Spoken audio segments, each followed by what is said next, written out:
Teresa Forcades y Vila, y yo, bueno, soy monja benedictina en el monasterio de San Benet de Montserrat, pero antes de entrar en el monasterio, pues ejercí la medicina durante varios años. Soy médico especialista en medicina interna y además tengo el doctorado en salud pública por la Universidad de Barcelona. La especialidad la realicé en los Estados Unidos, en el State University of New York. Esto que llamamos gripe A, le llamamos también, sobre todo en Cataluña, gripe nueva, ¿no? Esta expresión gripe nueva parece, para mucha gente, como si el virus A de la gripe fuera un virus nuevo. Bien, esta gripe no es nueva porque sea un virus de tipo A, porque los virus de tipo A forman parte cada año de los virus, pues, de la gripe común, de la gripe estacional. De virus de la gripe están, quizá esto es sabido por todos, pero yo siempre empiezo por lo básico, los virus A, B y C. Estos son los virus conocidos de la gripe que afecta a humanos. El virus C normalmente, pues, afecta en una proporción muy menor y no se utiliza para hacer las vacunas de cada año. Por tanto, cada año la vacuna de la gripe estacional es una mezcla de virus de tipo A y tipo B. La gripe nueva, por tanto, la gripe porcina, también llamada, no es nueva porque sea de tipo A. Entonces uno podría decir, bien, entonces es nueva por los antígenos. El virus A, H1N1, ¿no? La hemaglutinina y luego la neuraminidasa. Esas son proteínas de superficie que parecería, quizá, eso es lo que le da el carácter nuevo. Bien, pues tampoco. Debe decirse, estas proteínas no son lo que le dan su carácter de novedad a este virus, porque este mismo grupo H1N1, AH1N1 fue el virus de la gripe de 1918, que fue esa pandemia terrible que mató, pues, a más de 20 millones de personas en todo el mundo. Fue ese tipo, y ese tipo de virus existió en la población hasta a mediados de los años 50. En el 57 parece que desaparece de lo que se llama, pues, los virus de la gripe estacional. Desaparece y reaparece este virus en el año 1977. Entonces esto puede consultarlo cualquier médico o cualquier persona. En el New England Journal of Medicine apareció este mes pasado un artículo sobre la historia de los virus de la gripe. Cito este New England Journal of Medicine porque es como la revista de mayor impacto en medicina, la más considerada. Ahí apareció un artículo donde se da por demostrado que este virus reapareció, el virus A, H1N1, reapareció en 1977 porque había sido resintetizado en un laboratorio y por tanto provino de un laboratorio, digo resintetizado, pero de hecho parece que lo que se hizo fue ir a desenterrar el cuerpo de una mujer inuit, esquimal, que había muerto de esta gripe en 1918, pero claro, al quedar debajo del hielo, pues fue posible recuperar en esos tejidos, pues, lo necesario para fabricar otra vez o volver a sintetizar este virus. Por tanto, esto ocurrió en el 77, como digo, de acuerdo al New England Journal of Medicine. Esto es un hecho establecido. Desde 1977 tenemos, pues, el virus de la gripe A, H1N1, formando parte del pool de mezcla de virus gripales de cada año. Bueno, pues, ¿qué es lo que es nuevo este año? Lo que es nuevo es la cepa viral. La cepa viral de este año es una cepa que no se conocía hasta ahora.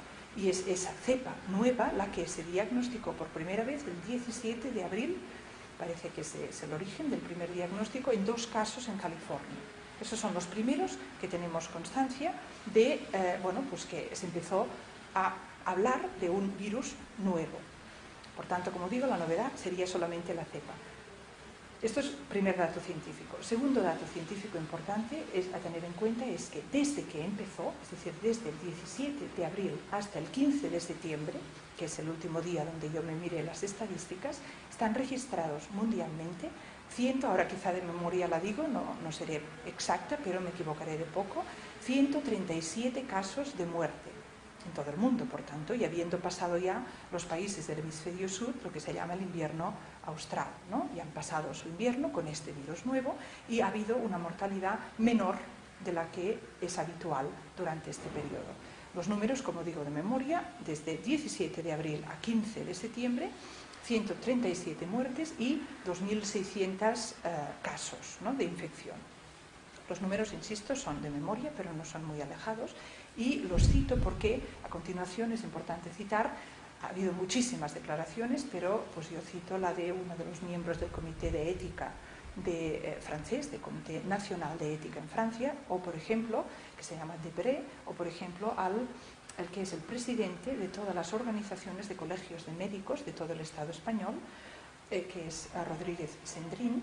Pues ambos, médicos de prestigio, han afirmado que con los datos científicos que tenemos en la mano, este virus nuevo tiene una mortalidad menor que el virus normal de cada año, o que los virus normales de cada año. O sea, esta parte científica solo la termino con un apunte más, que es otra cita acreditada en la literatura médica, que nos dice que parece que las personas mayores de 60 años tienen en un 33% ya inmunidad para este virus nuevo. Por tanto, estos son como datos objetivos importantes antes de hacer una valoración más de fondo. A continuación, pasaría a describir dos irregularidades que han existido en la manera o las consecuencias que hasta ahora ha tenido este descubrimiento de un virus en su cepa relativamente nuevo, y estas irregularidades han quedado, a mi entender y al entender de cualquier persona que lo mire con objetividad, han quedado inexplicadas y son suficientemente graves como para que no puedan seguir quedando inexplicadas.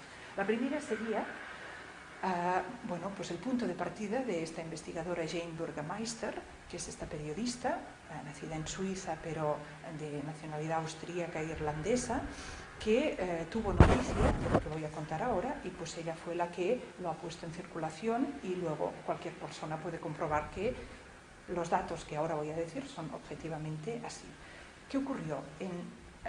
A finales de enero del año 2009, de este año, por tanto antes de que esta gripe fuera la nueva gripe descubierta, la empresa Baxter, farmacéutica Baxter, empresa norteamericana con una filial muy importante en Austria, envió esta filial de la casa Baxter, radicada o situada en Austria, distribuyó a 4 países europeos, la misma Austria, a los limítrofes, ¿no? La República Checa, Eslovenia y a Alemania, a 16 laboratorios distintos, les hizo llegar material para vacunación para la gripe, que era material para la vacuna que aún en febrero y marzo debían administrarse a sus poblaciones de estos países para la vacuna pues, del virus estacional de la gripe.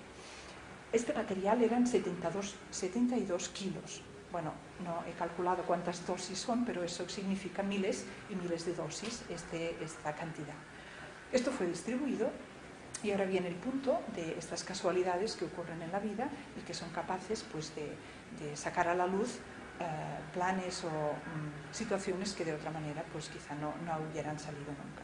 Ocurrió en la República Checa que de la empresa Biotest había un laboratorio que fue uno de los receptores de este material. Uno de sus técnicos, de forma, parece, pues autónoma, como algo que le era posible hacer pero que nadie esperaba que realizara, realizó una prueba extra de seguridad con este material de vacunación que les había llegado antes de distribuirlo. Por tanto, antes de que nadie hubiera distribuido esta vacuna, este técnico de laboratorio lo que hizo fue inocular esta vacuna a unos animales que son, en castellano llamamos comadrejas o hurones, unos pequeños mamíferos que se utilizan desde 1918 precisamente para hacer pruebas con las vacunas de la gripe. Inoculó a estas comadrejas y murieron todas. Al darse cuenta de esta muerte inesperada, porque la vacuna inoculada a las comadrejas no debe de provocarles la muerte, entonces enseguida se destapó una alarma y fueron a comprobar a ver realmente este material enviado por la casa Baxter qué contenía. Porque si contenía una vacuna era inexplicable que hubieran muerto todos los animales inyectados.